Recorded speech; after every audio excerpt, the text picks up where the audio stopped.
But very excitingly, Steve Denyer joins us now. Good morning, guys. Virgin Radio. Hello there. Happy Saturday to both Happy of you. Saturday. Have you brought good tunes from Virgin Radio for us? Oh, of course. Lots of great stories for you. Oh, very good. We started Good Christmas, playlist. actually. The other day, we started Christmas on Thursday, so all those great Christmas songs. Yeah, you love all that. I do. I think Pogue's Kirsty MacColl, by the way. No, it's the terrible best song. Christmas song. Terrible song. Ever. I saw you put that on Twitter and I was like, that is the worst No, song. I agreed with him. Oh.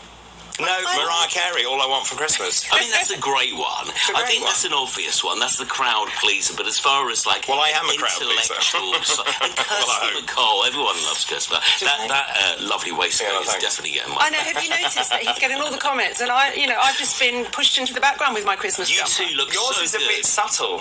That's why. I'm subtle. Have you not noticed? And I'm not. Have you noticed? And I don't know what to say. No, well, we well, ought to do some.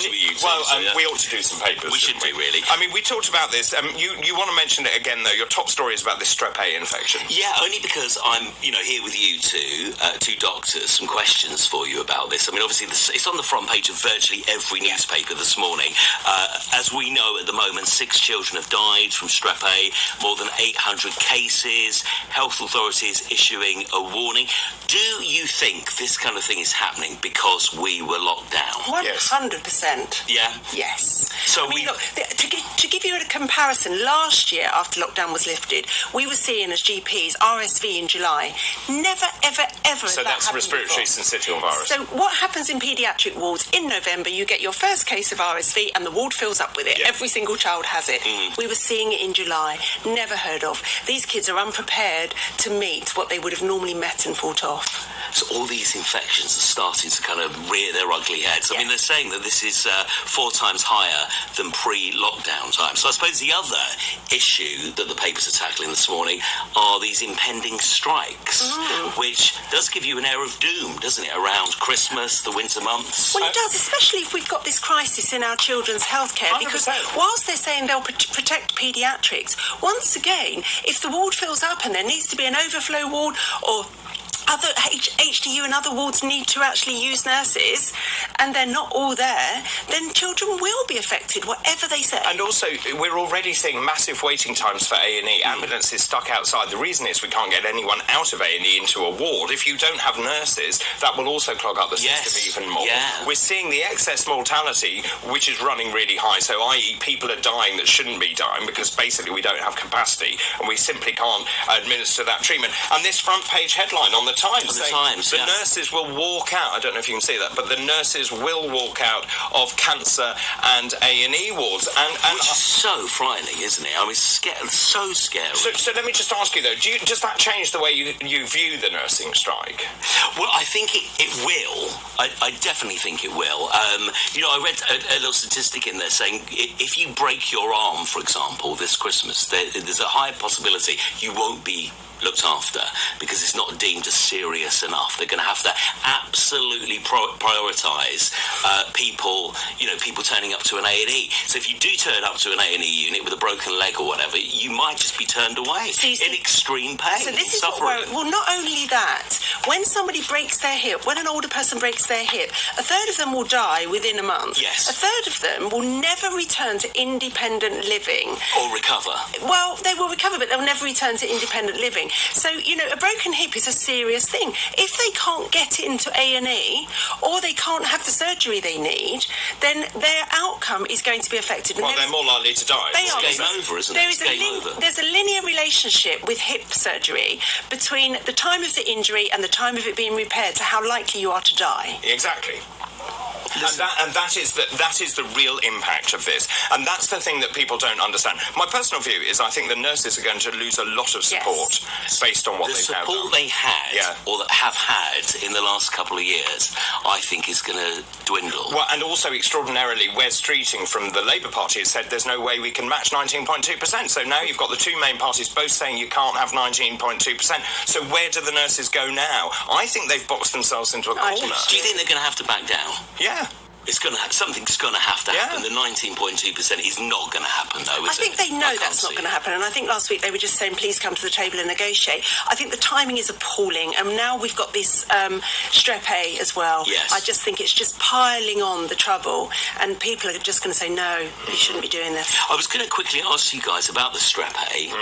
It says today in the Sun, I think, it says watch out for rash, sore throat, flushed cheeks, fever muscle aches, sores on the skin. Is there anything else that you guys can offer up to people who are listening and watching who are worried? So the answer is no, those are all the symptoms, but I'm going to say this. My granddaughter, who's just had this, didn't have any of those. What she got was a week before was a really weird little lesion on her leg. Which you looked at? Which I looked at, couldn't work out really. It was really odd, and we just said watch it, and it disappeared, and then she got the scarlet fever. She did have red cheeks, but she didn't have a rash. Wow. So I think if you're worried at all, ask for help. So it's interesting, you said earlier, please call the GP, didn't you? And someone here has just written, well, of course we can't get through to the GP. You see, this is really hard for me because I'm dealing with this and I speak to patients every day, and we have emergency appointments every day at our surgery. So I know you can get through to me. Yeah, but that's because you're exemplary, obviously. Well, no, I don't think every GP. No, it's not every GP. But again, it goes back to the thing that I keep saying, which is about public satisfaction with the NHS. Yeah. It's drip, drip, drip, this, isn't it? And people are saying we can't get the service we pay for. Yeah. And that is not good. I can't get through to the GP I'm registered with as a patient. So there you are. Let's move on, shall we, to Matt Hancock. Yes, lots of papers covering different excerpts from the new book. The Daily Mail's had an interview with Matt. He was saying, I was very much talking about, I hate hearing about Matt's affairs, and even the thought of Matt Hancock being in love anywhere with anybody turns my stomach at this time of the morning and the weekend. He's in love with himself. Well, he is, isn't he? I mean, it's interesting. He's and saying, as for that picture, clench. You know, as we walk into this building, I don't know if you've seen the video that comes up. Every time I walk into this building, I can see the video of him groping Gina. Yeah. Every time I come into this building, and it turns my stomach more and more and more. They're like, here he is. So the thing is, he's saying he is not seeking forgiveness for how he handled COVID, but is seeking for the human error of hugging his lover, basically, in this interview in the Daily Mail. So he's saying, I was in love. When you're in love, you do things. Please forgive me. So if one of us had been in love, and I didn't watch either because I wouldn't. If someone was in love during lockdown with someone who they didn't live with and they didn't have children, so they couldn't make a bubble, and they had actually gone and had a quick clinch because they were in love, they would have been prosecuted. Correct. And also, just going back to that thing, actually, I think he should seek forgiveness for the way they treated elderly people. Yes. I think it was appalling. And talk to the families about that, the families of people who died. Or the families of people who got COVID in the homes and were not escalated to hospital. Speak to them. Speak to them. I mean, the trouble is, it was such a mammoth thing that happened, and literally barely 2 years ago, I don't think there was a government around the world that handled it 100%. No, but I would also argue, where is the emergency planning? We are meant to have pandemic planning. Yes. Where was it? Well, why wasn't it? It was torn up. It was torn up. Yes. Exactly the point. So why didn't we have a pandemic plan? Why did we not have facilities that we can open immediately? Why were there not clear chains of command? All of that went out of the window.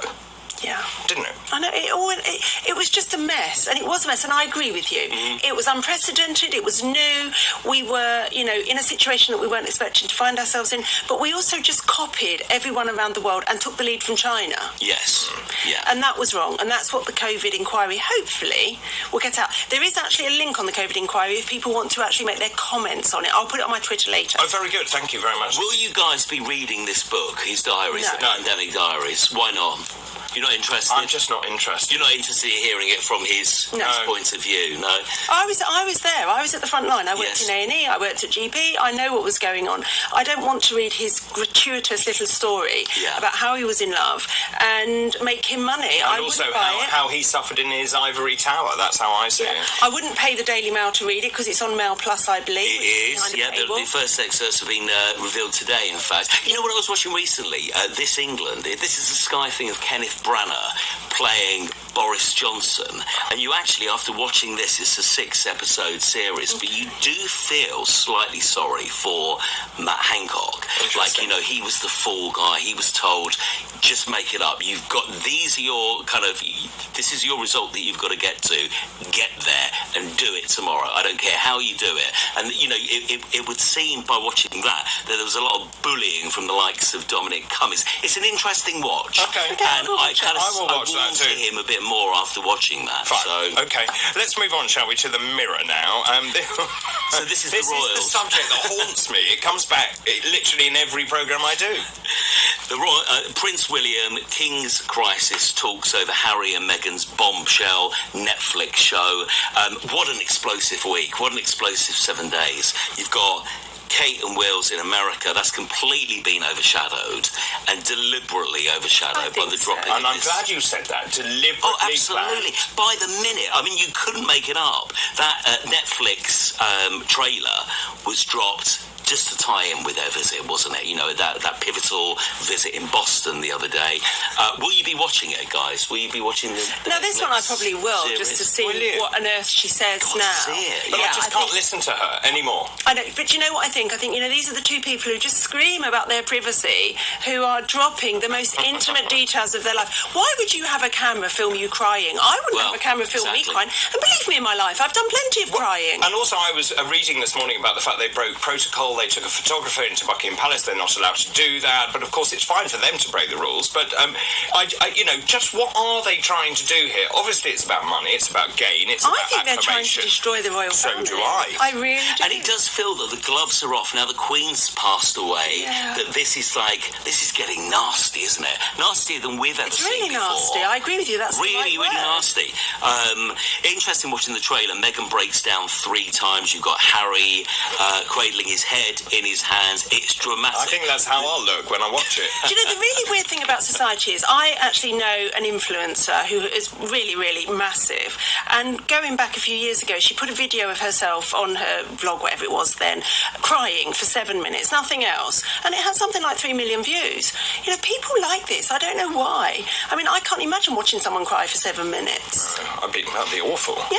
You just have to imagine what was going on in all of their heads. You know, when the two couples got together outside the gates of Windsor Castle. Well, that was William, wasn't it, who was actually extending an olive. Yes, but you kind of thought on that day when I saw it, and I thought this is a great, great moment. Is there a possibility that they could now get on, and maybe the book No, I would be didn't panned? see. I knew they couldn't because I knew what these two were like, and I knew what was going to come. So you don't think there's any chance? I didn't think there was any chance then, and I don't think there is now. And I think the fact that Charles has still not given Lilibet and Archie the title Prince and Princesses, I think they have no chance. No chance. And actually, it's what they wanted more than anything. Why? Because it's more fuel to the fire. They can then say, "Look, we've been ostracised." Well, no, I actually think they wanted their children to have those titles because I think it just. No, I think they did. I think it just adds to their gravy chain that they're bringing up a prince and a princess, albeit in California. I think it's awful what's happening. This new series will come out on Thursday. Yeah. Oh, does it? It's a 6-parter. And so, will they release them all at the same time? Yes, right. Yes. You'll get them Thursday morning. I'm hearing at the moment they arrive. They drop at 8 a.m. So that's next weekend's viewing. I will be watching. You have to watch. I think this one I'd have to watch. There's going to be so much fallout from this. To see what they say. And, you know, I just think the sad thing about this is that Harry and Meghan and William and Kate could have been the most amazing group of people, young people, going forward. They had the potential to be fantastic. Indeed, and be a really positive voice for change. Absolutely. There was so much hope when they got married. I remember watching the wedding. I went to a wedding party. Everyone was with thrilled. My friends. Everyone was thrilled, but there wasn't one person. Well, there would have been people, but there weren't many people in this country watching this thinking anything racist at all. No. They were really thrilled for Harry. It was they a were delight, pleased to have Meghan. Yeah. She was another new beautiful princess. Exactly. Interestingly, Steve, John in Lincolnshire, good morning to you. John says, I completely agree with Steve entirely about the conspiracy against the royals. So there you go. Yeah. Lots of people agreeing with you. Now, from that, let's go to a very big story indeed about chipolatas. Chipolatas, yes. really important. I'm looking at the attire. We need to go straight headlong into should have Christmas started now. We should. I mean, We this should is have a started big with story, this. right? Front page of The Star. I'm sorry to reveal this. Breaking news. Brits facing Christmas dinner crisis, especially with costly chipolatas that are up 42%. We're talking about pigs in blankets here. I mean, the whole Christmas dinner is going to be more expensive than ever.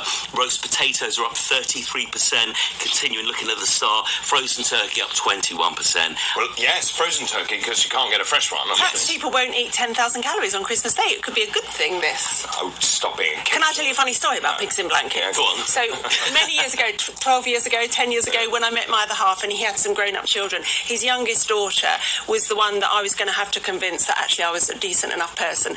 And I spent a Christmas with them. It was the first time I'd met her.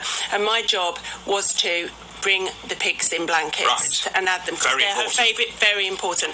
I cooked the Christmas dinner, I sat down at the table, and I had forgotten to put the pigs in blankets in the oven. I mean, disastrous. What a start. What happened to the relationship? What a start. That's a really bad start. I've never been let to forget it. I can tell you, every Christmas this story comes up. But you know that happens at every kind of big lunch or meal or Christmas or whatever. You know something is forgotten about. Whether it's the stuffing, whether it's the pigs in blankets, whatever it is. Something is always left in the cold oven or somewhat left in the fridge or whatever it is. By the wicked stepmother incoming. Yeah. Where are my pigs in blankets? Right. And then this is a really tragic story as well, because Christmas, I think, has some signposting things. The Queen's Christmas message was always one of those. Obviously, the King's message will be important as well. Very special. But one of the other things is Top of the Pops. Top of the Pops. I think we always remember about 2 p.m. on Christmas Day, you settle in and you watch. I mean, even though Top of the Pops was canned back in 2006, the Christmas Day edition of Top of the Pops has carried on. Yeah. And they always put so much great kind of production into this. I mean, but when we were growing up collectively, Top of the Pops was the only way to see your favourite bands, to see what they look like. You know, do you remember on those neon stages with the TVs everywhere? Pants people. You have to be of an age to know that. They had an amazing array of lycra. Wigs. Yeah, didn't they? They were great. And even if you couldn't get the artist, they would play the track and Pants people would just dance. Yeah. I mean, it's extraordinary. You never get away with that now. It was brilliant. So the way Top of the Pops is, they're sticking it on BBC Two Christmas night at 11 p.m. and it will be month-old clips of bands and artists that have done well. So it's not the same, is it? No.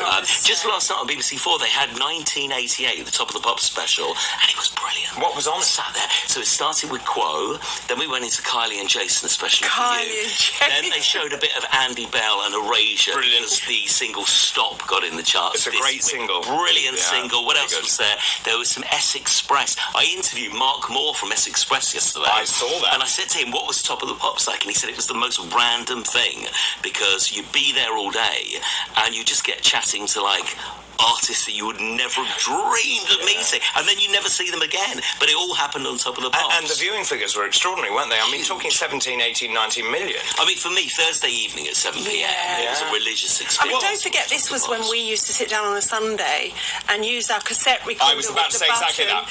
To Before the record DJ the top spoke. 40 and then quickly stop it before the DJ spoke. But it's so true. Yeah. And then I used to, because I was running a disco when I was a disco. Yeah, that's another story. But I used to write down the chart, the top 40, as it happened on a Sunday night. Yes.